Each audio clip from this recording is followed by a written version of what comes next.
nama dan sifat Allah. Nama dan sifat itu sebenarnya tak berbeda. Kalau Allah yang memberikan nama dan sifat itu, maka yang memberikan nama bagi Allah Allah. Allah tak boleh diberikan nama oleh kita.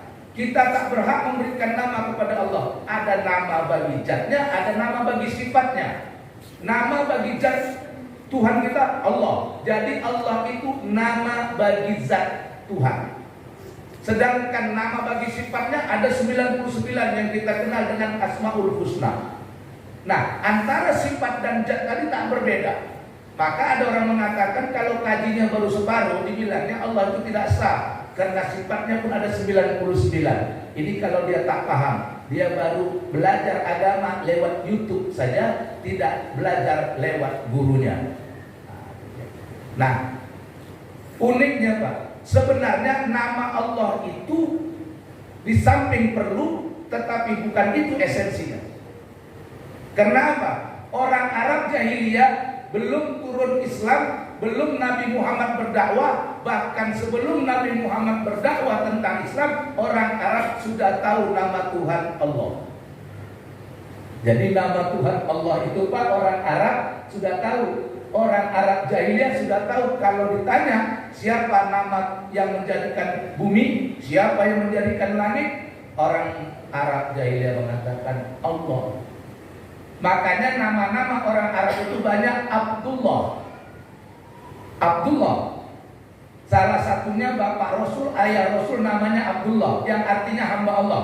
Mereka tahu kalau ditanya sama orang Arab jahiliyah sebelum orang itu Islam, kalau ditanya siapa yang menjadikan langit, mereka jawab Allah. Siapa yang menjadikan bumi, mereka jawab Allah.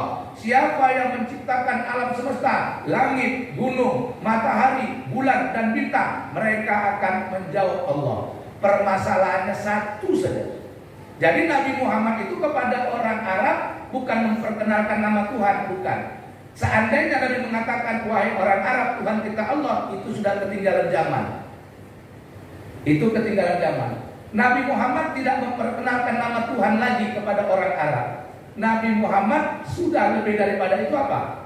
Yang diperkenalkan Nabi Muhammad kepada orang Arab bukan nama Tuhan Allah, tapi yang ditekankan oleh Rasulullah kepada orang Arab, la ilaha illallah. Itu yang gak sanggup orang Arab jahiliyah Pak.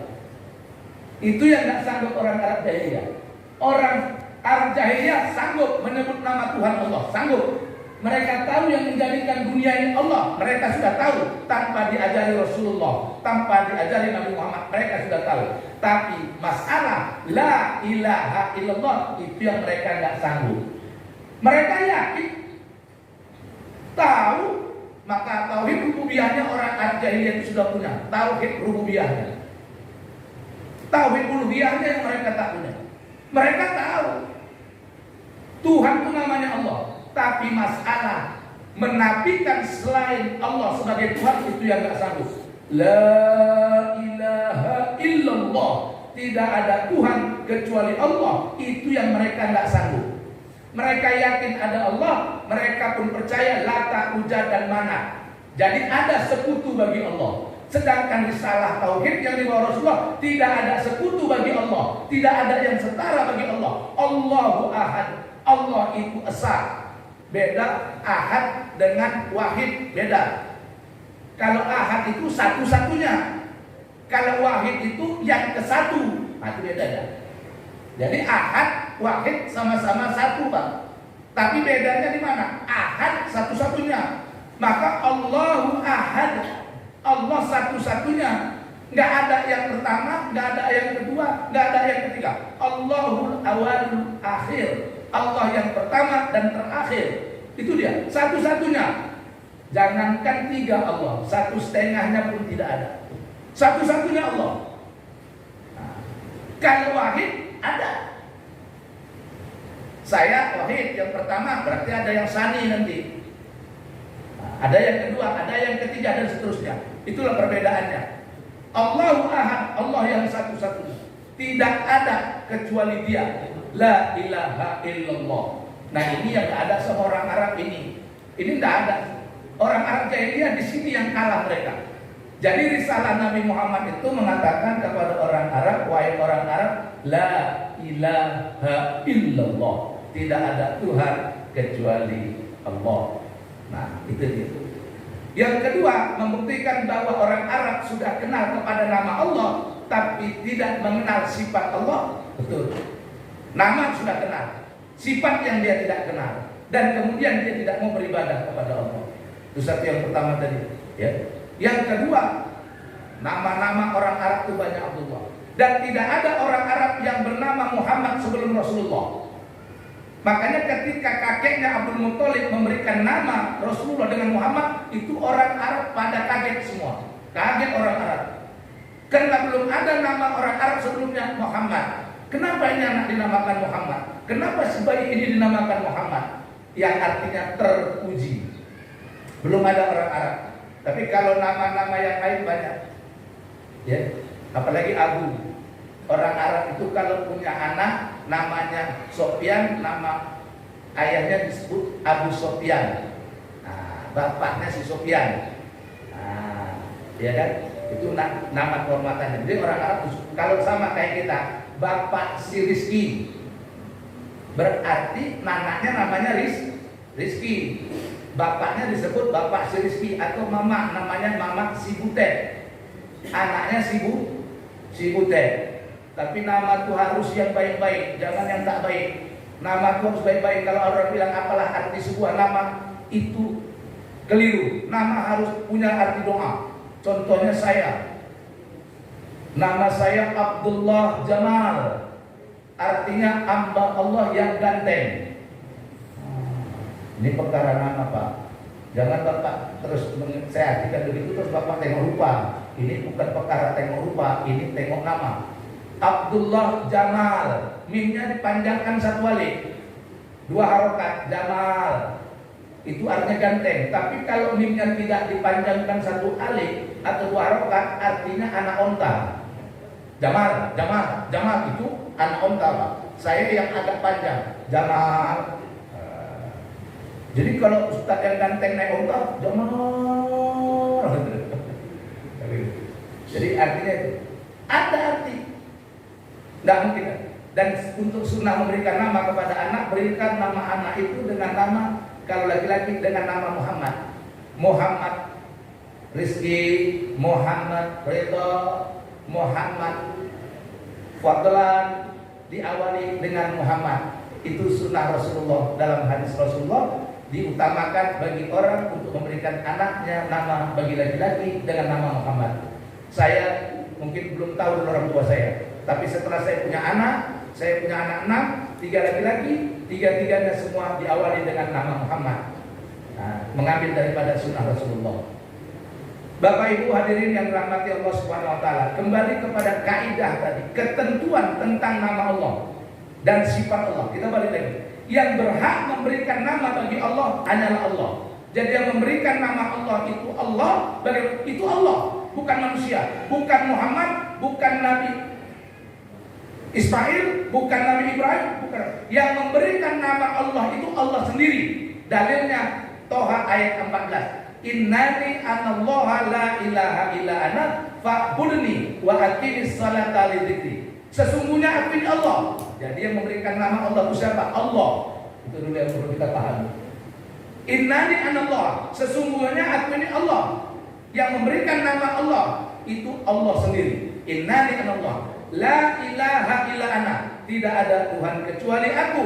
Fa'budni, maka beribadahlah kepadaku. Waqimis sholata li dzikri, tegakkan sholat untuk zikir kepadaku.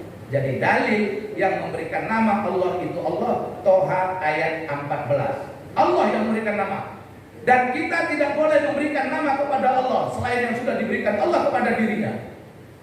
Asmaul Husna 99 nama, Ar-Rahman, Ar-Rahim dan seterusnya. Itu nama sifat bagi Allah yang memberikan kepada dirinya. Kita tak boleh. Walaupun artinya baik. Sukses baik, bahagia baik. Kita tak boleh menamakan Allah yang maha sukses, tak boleh. Yang maha bahagia, tidak boleh. Kita tidak boleh memberikan nama bagi Allah. Itulah kaedahnya. Kalau orang lain beda-beda, sesuai dengan bahasanya. Yang orang Inggris, God. Yang orang Indonesia, Tuhan. Orang bahasa Chinese, bahasa Jepang, lain lagi menyebutkan Tuhannya. Karena yang memberikan itu masing-masing menurut bahasa. Allah bukan nama sesuai dengan bahasa, itu nama Allah yang memberikan bagi zatnya. Allah memberikan nama bagi zatnya Allah. Kita tak boleh memberikan nama apapun. Itulah kaidah yang pertama. Jangan berikan nama kepada Allah dengan kemauan kita. Allah yang memberikan nama baginya. Itu kaidah yang pertama, Pak. Termasuk kepada nama sifat-sifatnya. Jadi ditanya orang sama saya, Ustaz, macam mana orang yang mencari Allah tidak akan ketemu sampai dia mati? Kita dalam hal tauhid bukan disuruh untuk mencari Allah. Dalam kajian tasawuf disuruh menghadirkan Allah. Hudurul qalbi ma Allah, hadir hati beserta Allah, naik dan turun nafas beserta Allah. Tidak disuruh mencari Allah. Kalau kau mencari Allah, tidak akan kau temukan sampai engkau mati. Tapi kalau kau hadirkan Allah, di setiap saat engkau akan berhasil, di setiap saat engkau akan bahagia. Hudurul qalbi ma Allah, hadirkan hati beserta Allah. Ala bi dzikrillah tatma'innul qulub. Ketahuilah dengan berzikir hatimu akan tenang. Maka kaidah nama Allah itu jatuh dalam kita makhluk menjadi zikir. Bagi Allah itu namanya, bagi kita menjadi zikir kepada kita. Fa'lam annahu la ilaha illallah dalam surat Muhammad ayat 19. Ketahuilah tidak ada Tuhan kecuali Allah. Maka afdhalul dzikri la ilaha illallah. Sebaik-baik zikir la ilaha illallah. La ilaha illallah. Apa kata Nabi? Alaiha nahya. Kita hidup dengan zikir la ilaha illallah. Wa alaiha namut. Kita mati dengan la ilaha illallah. Wa alaiha nubasu insyaallah minal aminin. Kita berbangkit dengan la ilaha illallah. Maka ajarkan orang yang mau mati dengan la ilaha illallah. Bukan Allahnya saja. Allah nama bagi zatnya, tetapi yang disuruhkan bagi kita la ilaha illallah. Allah itu sudah mulia. Bagi kita memuliakan Allah dengan apa? La ilaha illallah. Allah nama zat Allah yang maha mulia. Bagaimana memuliakan Allah? Dengan la ilaha illallah. Cara makhluk memuliakan Allah dengan la ilaha illallah. Allah sudah mulia. Tanpa kita ucapkan la ilaha illallah, sudah mulia. Cara kita memuliakan Allah dengan la ilaha illallah. Apa kata Nabi? Man aghara kalamahu la ilaha illallah dahulul jannah. Sebelumnya, lakinu mautakum la ilaha illallah. Ajarkan orang yang mau mati dengan la ilaha illallah. Man aghara kalamahu la ilaha illallah dahulul jannah. Barang siapa yang ucapan akhirnya masuk la ilaha illallah, masuk surga. Orang Thailand sama saya, Ustaz, bagaimana kalau orang itu mengucapkan la ilaha illallah sebelum mati tapi dia berbuat maksiat? Dia tukang minum, dia tukang main judi, dia tukang berzina. Tapi waktu dia mau mati dia mengucapkan la ilaha illallah. Apakah masuk surga? Kata Nabi begitu. Masuk surga.